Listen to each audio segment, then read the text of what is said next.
নমস্কার বন্ধুরা, আশা করি সবাই খুব ভালো আছেন। টুম্পাস কিচেন অ্যান্ড মিনি ব্লগসে আপনাদের সকলকে জানাই স্বাগত। আজ আমি গ্রামাঞ্চলের একটি জনপ্রিয় রেসিপি আপনাদের সাথে শেয়ার করব। এই রেসিপিটি এতটাই সুস্বাদু, মাছ, মাংস কিংবা যে কোনো সবজিকে হার মানাবে। একবার রান্না করে খেলে বারবার খেতে মন চাইবে। আজ আমি আপনাদের রান্না করে দেখাবো ডুমুরের মহারানী। চলুন তাহলে দেখে নেওয়া যাক ডুমুরের মহারানী কিভাবে রান্না করতে হয়। ডুমুরের মহারানী রান্না করার জন্য ডুমুর থেকে আমি এই খোসাগুলো ছাড়িয়ে নিয়েছি। ডুমুরের খোসাগুলোই খেতে হয় এবং ডুমুরের ভেতরের বিচিগুলো ফেলে দিতে হয়। ডুমুরটা আমি ছাড়িয়ে নিয়েছি এবং আলু কেটে নিয়েছি। আলু আর ডুমুর হালকা ভাপিয়ে নিয়েছি যেন ডুমুরটা সেদ্ধ না হয়ে যায়। এখন আমি রান্না করে নেব। প্রথমেই কড়াইয়ে দিয়ে দেব পরিমাণ মতো তেল। আমি এখানে সাদা তেল ব্যবহার করেছি। তেলটা গরম হয়ে গিয়েছে। এখন আমি ফোড়নে দেব কিছু গোটা জিরে, শুকনো লঙ্কা এবং তেজপাতা। আজ আমি এই ডুমুরের মহারানী একদম নিরামিষভাবে রান্না করব। আপনারা চাইলে পেঁয়াজ রসুনও ব্যবহার করতে পারেন, তবে একবার এই মহারানী নিরামিষভাবে রান্না করে দেখবেন, খেতে কিন্তু অপূর্ব হয়। ফোড়নটা খুব সুন্দর রেডি হয়ে গিয়েছে। এখন আমি এখানে দিয়ে দেব ভাপিয়ে রাখা ডুমুর। ডুমুরটা হালকা ভাপিয়ে নিতে হবে, কারণ ডুমুরে একটা কাঁচা গন্ধ থাকে বা একটু কষ থাকে। এজন্য হালকা ভাপিয়ে নিলে কোনো গন্ধও থাকে না এবং কষও থাকে না। ডুমুরটা আমি হালকা ভেজে নেব। এখন এখানে দিয়ে দেব পরিমাণ মতো মশলা। প্রথমেই দিলাম স্বাদ মতো লবণ, পরিমাণ মতো হলুদ এবং দেব আদা এবং জিরে বাটা। আমি এখানে আদা এবং জিরে সমপরিমাণ নিয়ে খুব ভালোভাবে বেটে নিয়েছি। এখন সব মশলা দিয়ে খুব ভালোভাবে মিশিয়ে নেব এবং হালকা ভেজে নেব, যেন আদা এবং জিরার কাঁচা গন্ধ না থাকে। আমার বাসার সবাই এই ডুমুর রান্না কিন্তু খুব পছন্দ করে। আশা করি আপনারা এই রেসিপি দেখে যদি বাসায় রান্না করেন, সবাইও খুব পছন্দ করবে।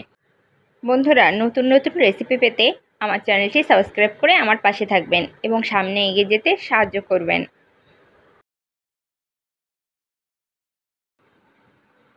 ডুমুরটা এই পর্যায়ে একটু ভালোভাবে ভেজে নিতে হবে, তাহলে খেতে খুব টেস্টি হবে। হালকা ভেজে নিয়েছি। এখন এখানে দিয়ে দেব হাফ কাপেরও কম নারকেল বাটা। আপনারা অবশ্যই একটু নারকেল বাটা দেওয়ার চেষ্টা করবেন, তাহলে দেখতেও খুব সুন্দর হবে এবং খেতেও খুবই টেস্টি হবে। নারকেল বাটা দিলে ফ্লেভারটা খুব সুন্দর আসবে। পেঁয়াজ রসুন দিলেও আপনারা নারকেল বাটা দিতে পারবেন। এখন নারকেল বাটা দিয়ে আমি খুব ভালোভাবে ডুমুরটা আবার কষিয়ে নেব, যেন একদমই কোনো রকম জল না থাকে। এই ডুমুরটা কিন্তু এই কষানোর উপরেই নির্ভর করবে খেতে কতটা টেস্টি হবে। এখন এখানে দিয়ে দেব কাঁচামরিচের গুঁড়া। আপনারা এখানে কাঁচামরিচ বাটাও দিতে পারেন। এখন খুব ভালোভাবে আমি ডুমুরটা কষিয়ে নেব।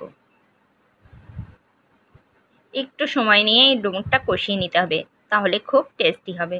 দেখুন বন্ধুরা, আমি ডুমুরটা খুব ভালোভাবে কষিয়ে নিয়েছি এবং একদম শুকনো শুকনো হয়ে গিয়েছে। ঠিক এভাবেই ডুমুরটা কষিয়ে নিতে হবে, তাহলেই খুব ভালো হবে। এই পর্যায়ে বন্ধুরা, ফ্লেভারটা যে এত সুন্দর এসেছে কি আর বলবো, আপনারা না রান্না করলে বুঝতে পারবেন না। এখন এখানে দিয়ে দেব পরিমাণ মতো জল। আপনারা এখানে গরম জলও ব্যবহার করতে পারেন, আবার নর্মাল জলও ব্যবহার করতে পারেন, তবে জলটা খুব বেশি দেবেন না, কারণ ডুমুরটা সেদ্ধ হতে খুব বেশি সময় লাগবে না। দেখুন বন্ধুরা, আমি বেশ কিছুটা জল দিয়ে দিয়েছি। এখন একটু নাড়াচাড়া করে সব কিছু মিশিয়ে দিচ্ছি। এখন এখানে ঢাকা দিয়ে আমি ডুমুরটা খুব ভালোভাবে সেদ্ধ করে নেব।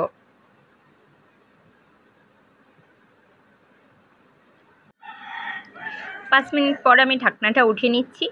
দেখুন বন্ধুরা, 5 মিনিট পর ঢাকনা উঠিয়ে নিয়েছি, কিন্তু এখনও বেশ কিছুটা জল আছে। তবে এখানে ডুমুর এবং আলু খুব ভালোভাবে সেদ্ধ হয়ে গিয়েছে।